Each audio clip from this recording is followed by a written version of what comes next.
দেখো বন্ধুরা, এই দেখো বাঁধাকপি গ্রেট করে নিয়েছি, গাজর, এই ক্যাপসিকাম, পেঁয়াজ, রসুন, আদা, লঙ্কা, তারপরে গোলমরিচ গুঁড়ো করে নিয়েছি, তারপরে এই ময়দা নিয়েছি, এটা মাখবো। দেখো আমি কি রেডি করছি বন্ধুরা, দেখতে থাকো। বন্ধুরা, এই যে লবণ দিলাম ময়দাতে, দিয়ে ভালো করে মেখে নিলাম। মেখে নিয়ে এটা জল দিয়ে একটা ডো তৈরি করে নেব। দেখো বন্ধুরা, এই যে মাখলাম, এর মধ্যে 2 চামচ সাদা তেল দেব। এই দেখো, এই মেপে দিলেও হবে, অনুমান করে দিলেও হবে। এই 2 চামচ সাদা তেল দিলাম, দিয়ে ভালো করে এটা আবার মেখে নিতে হবে। এই সাদা তেলটা দিয়ে ভালো করে আবার মেখে নিতে হবে। এই দেখো বন্ধুরা, এটা মাখা হয়ে গেছে তেল দিয়ে। এবারে আমি এটা ঢেকে দেব। আমি এবারে চলে গেলাম রান্নায়।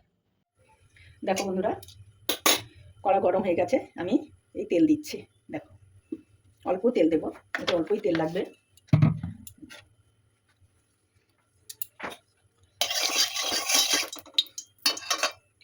এই রসুন দিয়ে দিলাম, আদা দিলাম, পেঁয়াজ দিলাম, আর এই লঙ্কা কুচি দিলাম। এটা ভালো করে ভেজে নেব। এবারে গাজরগুলো দিয়ে দেবো। দেখো, এই গাজরগুলো আমি দিয়ে দিলাম।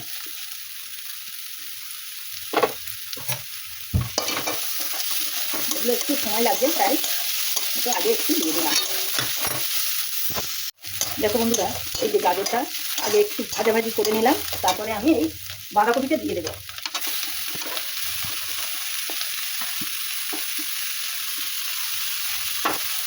আর একটু নাড়াচাড়া করতে থাকি।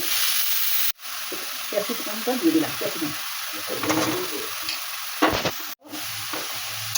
একটু গোলমরিচ দিলাম, আর একটু লবণ দিলাম। ফোনটা অন করিনি তখন, একটু অন করেছি। যাই হোক, পরিমাণ মতো লবণ দিয়েছি আর গোলমরিচের গুঁড়ো দিয়ে দিয়েছি। বন্ধুরা, 1 চামচ সয়া সস দিয়েছি, এই চামচের 1 চামচ, আর 1 প্যাকেট ম্যাগি মশলা দিয়েছি।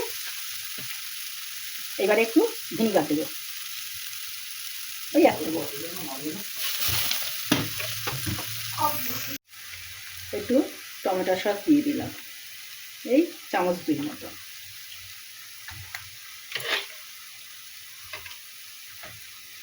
এটা ভালো করে নেড়ে চেড়ে নেব। দেখো বন্ধুরা, আমার এটা হয়ে গেছে। এইবারে আমি গ্যাস অফ করে দিলাম। এটা এবারে ঠান্ডা করে নেব। ময়দা মেখেছি সেখানেই এবারে। দেখো বন্ধুরা, এই দেখো, তেল মাখিয়ে ভালো করে মেখে নিলাম। এবারে আমি ঠিক এরকম ছোট ছোট লেচি করব। এই যে এরকম ছোট ছোট করে লেচি করবো, এই দেখো। তারপরে বেলবো করে নিয়েছি। আর এবার এই গোল্লাটাকে বেলে নেবো, একদম পাতলা করে বেলে নেব। দেখো বন্ধুরা, আবার একটা বেলে নিয়েছি। দেখো, এই যে দিলাম, এই যে দিলাম, এইগুলো দিয়ে দিলাম। দিয়ে এইবারে এইভাবে এইভাবে এইভাবে এইভাবে এইভাবে দেখো, বুঝলে, এরকমভাবে করে নিতে পারো। এই 2 রকম করেছি।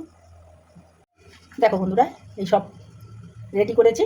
দেখো, এবারে আমি এর মধ্যে তেল দিয়ে মেখে, তেল লাগিয়ে নিয়ে বসিয়ে দিয়েছি কটা। বসিয়ে দিয়ে এইবারে আমি এই গরম জল ফুটছে, এই যে গরম জল ফুটছে, গরম জলের মধ্যে আমি এই বসিয়ে দিলাম।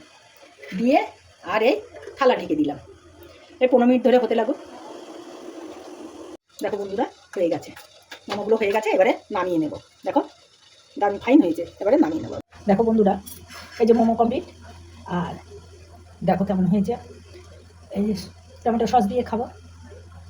এই দেখো, দেখো তোমাদের যদি পছন্দ হয়, দেখো কি দারুণ সিদ্ধ হয়েছে আর ফাইন হয়েছে খেতে। তোমাদের যদি পছন্দ হয় তাহলে একবার লাইক কমেন্ট করে দিও। টাটা বন্ধুরা, তোমরা সবাই ভালো থেকো।